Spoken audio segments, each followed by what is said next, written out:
नर्मदे हर। मी मिठी कलाई ऊन सकाळी निघालो आणि आता कलेदरा या ठिकाणी पोहोचलेलो आहे। 25 ते 30 किलोमीटरचा अंतर पूर्ण करून कलेदरा या ठिकाणी प्रभू रामचंद्राचं दर्शन आपण घेतोय। इथं काही ठिकाणं आहेत तेही आपण पाहणार आहोत। कपिलेश्वर महादेव या ठिकाणी आपण आलोय। इथं कलेदरा कलादरा असं कलेद्रा सुद्धा असं म्हटलं जातं या गावाला। इथे कपिल मुनींनी तपश्चर्या केलेलं हे ठिकाण आहे। कपिल महामुनींनी इथे तपश्चर्या केली आणि ह्या भगवान महादेवाच्या पिंडीची इथं स्थापना केलेली आहे।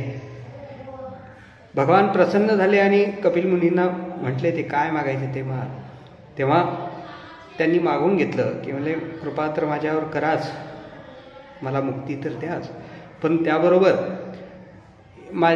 या पिंडीवर जे कोणी भक्त इथे श्रद्धेने पूजा करते, एक तांब्या एक लोटा जर पाणी त्यांनी घातलं, एक लोटाभर जरी पाणी त्यांनी घातलं तरी तुम्ही त्याला कधीही उपाशी ठेवणार नाही,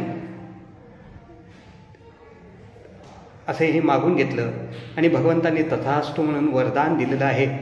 या कपिल मुनींनी या पिंडीची स्थापना केलेली, या ठिकाणी तपश्चर्या केलेली आहे।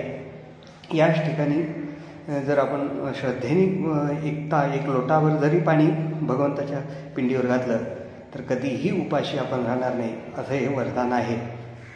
इथेच कलेदराला आपल्याला मैया पाहायला मिळणार आहे, समुद्रही पाहायला मिळणार आहे, तेही आपण पाहूया। नमः पार्वतीपते हर हर महादेव शंभो हर। अन्नपूर्णा माता की जय। भगवान शिव आणि अन्नपूर्णा माता या ठिकाणी आहे। हे ते मंदिर आहे। नंतर जीर्णोद्धार वगैरे झालेला आहे। पाणी सारखं गावामध्ये येत असल्यामुळे गावाचं स्थलांतर झालं आणि मंदिराचाही जीर्णोद्धार झालेला आहे। आपण मैया कुठे मिळते समुद्रामध्ये ते ठिकाण पाहूया। समुद्रही इथून आपल्याला दिसतो, तेही ठिकाण पाहूया। हे दिसतंय, हे झाड पुढचं दिसतंय, परिक्रमावासी जात आहे, त्या झाडाच्या जवळून आपल्याला समुद्र पाहायला मिळणार आहे।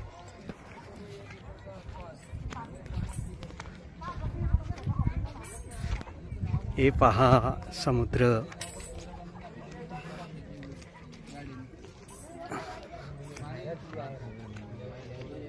परिक्रमावासी पाहत आहेत।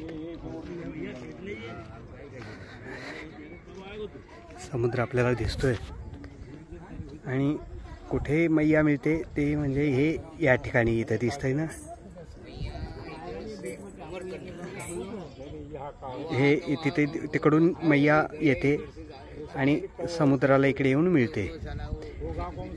आणि काल आम्ही जे समुद्रातून आलो ते त्या पार त्या लांबून असेच आम्ही तिकडे मिठी कलाई या ठिकाणी आलो। हे तिकडून असं मिठी कलाई त्या बाजूला इथून साधारण 25 ते 30 किलोमीटर अंतरावर आहे, ते पाहायला मिळतं। हे समुद्र आणि मैया या ठिकाणी मिळते, पण आतमध्ये जाता येत नाही म्हणून जहाजाने लांबून ते यावं लागतं। सगळं हे खाडीचा एरिया आहे, मध्ये जाता येत नाही, आणि त्यामुळे नर्मदे हर, मैया नर्मदा की जय हो, समुद्र महाराज की जय हो। चॅनलला सबस्क्राईब करा, व्हिडिओ पुढे पाठवा आणि पुढचा व्हिडिओ नक्की पहा। नर्मदे हर, जय जय रघुवीर समर्थ।